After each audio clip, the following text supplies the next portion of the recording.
Wealthies, welcome back. If you're new here, this is All the Wealth, WealthMore's wealth building channel. And I'm Mical Jeanlys-White, the founder and CEO. And today we are here to celebrate our first 10,000, yes, 10,000 subscribers. Thank you. Thank you. You guys tuned in, you subscribed, you shared your stories, and you gave us the opportunity to be part of your wealth building. Thank you. We celebrate our 10,000 subscribers. Here's a look back to some of my favorite moments from our 20 plus episodes. And as a reminder, you can join WealthMore, join us through our community free membership. But if you're ready to work one-on-one with one of our fantastic advisors and invest in one of our managed portfolios, all for a small subscription fee, join us. Building wealth is better together.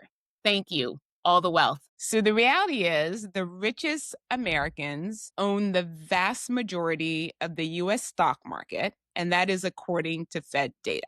The top 10% of Americans hold 93% of all stocks, and this is the highest level ever recorded. The wealthy understand that the best returns, or some of the best returns to be had on their money, is by investing in the stock market. And then they have another thing that helps them tremendously is they have the benefit of getting wealth advice. That's another clear stat. 70% of Americans don't have access to a wealth advisor. And you might wonder, okay, well, what's the big difference in terms of building wealth? Well, those that do, Vanguard has studied this time and time again, grow 2 times more wealth. So they have the benefit of one, understanding the power of the market, taking advantage of it, and then having a wealth advisor to help them guide, pick their investments, figure out tax strategies, figure out when to go into certain parts of the market.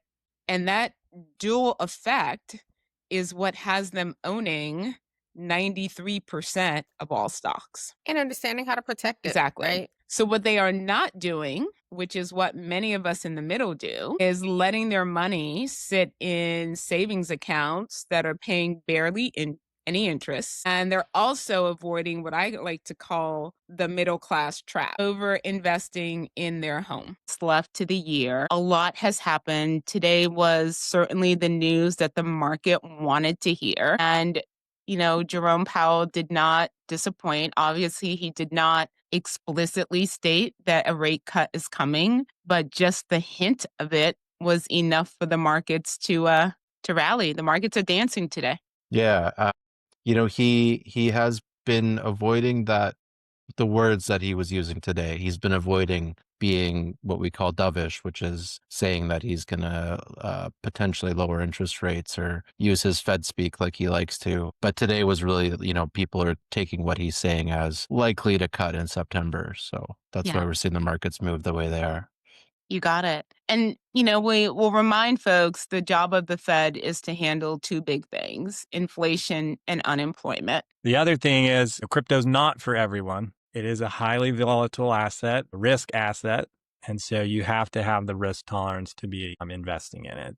Yeah, love that one. Double click on the risk capital and risk tolerance. Yeah. Yes. So it has to be risk capital, and you also have to have the tolerance for 20, 30% swings in any given day. What I say to my clients a lot is everyone has risk tolerance when it's going up. It's when it drops that you find out, oh, I don't have the risk tolerance for this asset. Right. Because that's the worst time to flee to safety. And I'm so glad that you mentioned the parents, because guys, this starts with you guys. And the data shows that parents, nudge, nudge, we have some homework to do. CNBC, and you guys know, I'm going to bring you the data. Only 23% of parents with children under 18 are talking to their kids regularly about savings, investing, money in general. Less than 25% of us, guys, which means we're leaving it to TikTok influencers to talk to our kids about money. We have to be the ones to start it. How soon should couples start talking about money? I think ideally once you become engaged, once you know that you are going to spend the rest of your life with this person, that's when you should start having those money conversations, because you want to know what you're stepping into. People, some person might be a saver, one might be a spender. You want to know that about your spouse. You definitely want to know if someone has a lot of debt. You don't want to be stepping into a marriage and then finding out later that this person has this ton of debt, and now now as a couple, you have to kind of get out of this debt if you want to get anywhere as far as reaching your goals. One of the things I've had for a while is just it's a program that I use for engaged couples, just to have these money conversations so they can learn about each other and what their views and perspectives is about money, so that they know what they're getting into as a couple. In the very beginning of the book, if you guys decide to get it and read it, he gives like two very stark examples. Like one person is a janitor who spends most of their life as a janitor, but is a saver and an investor. And when he passes, was worth $8 million. Yeah. Wow. 8 million. And the other example of someone who had all of the right 100K paying job, had this sort of like very storied career, who overspent and it never felt like they had enough, who passes and is broke. Mm-hmm. Literally homes in foreclosure, nothing left, nothing to pass on. There's been so many documented Yes. issues where people were like, well, I named this person in my will. That's great. But on your 4K was someone else. And that often happens when people are divorced, right? Like maybe when Yes. you were married, it was your spouse who was named as your beneficiary. Now you guys are divorced and yet they're still named. And if something happens to you, the money is going to them. So you Yes. always want to make sure everything aligns with what your wishes are. Immediately, you can change your beneficiary for 401ks, for any brokerage accounts you have, insurance. It's fairly simple to do that. And you can change it whenever. So you can always put someone down now, and also a contingent beneficiary, which means a backup person or persons. You can always do that and change it at any point in time. Yeah. The same thing with an estate plan. It's not set in stone. 2025 started pretty strong. Everything was going good. And then April happened. We saw the market take a really sharp downturn on those Liberation Day tariffs that I mentioned. The market dropped almost 19%, mostly driven by trade and geopolitical tensions. But the market bounced right back in one of the most astounding recoveries that I've seen, at least in some time, like outside of 2020 COVID rebound. I can't think of another time where the market bounced back this fast and this high to new all-time highs. Looking ahead to what's going to happen in the second half of 2025, we're still expecting volatility. It never goes from the bottom left to the upper right in a straight line, especially with all the issues on the horizon. But remember that volatility is quite normal. Ideally, you would want to have a small refund, right? Hey, I'm getting a refund of $50, $100. Yeah. I paid my obligations and a little bit more, right? But I had the full use of my money all year. Some people are like, man, I got an $8,000 refund. I'm like, you had $8,000 you could have invested throughout the year. Now, here's a compounding effect on that. If every year you get an $8,000 refund, right? Because maybe you have 3 children and one is in college and you're getting all these deductions and credits.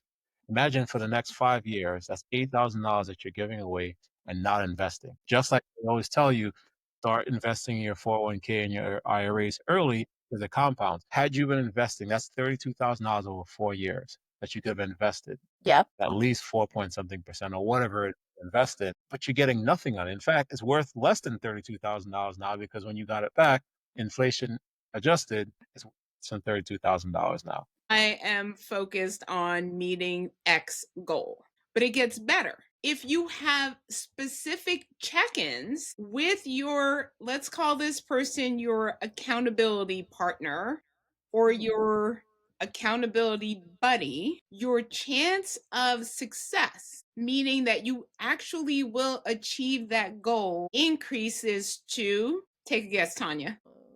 70%. Mm-mm. 95? Higher, 95%. Yeah, 95. Yep. I mean, that is pretty much like a given that you will hit that goal just by having a regular check-in. It's pretty impressive. Wealthies, welcome our kid investor here, my very own little guy, and we're going to ask him a few questions. Jacob, what do you like about investing? I feel like it's a good like money management, and like I could use it when I'm older, and I could be a really good investor. Nice. What's your favorite stock? NVIDIA. How early did you start investing? Probably 3 years ago when I was 7. Okay. What is your favorite thing about investing? Probably seeing on the news when it goes up or down.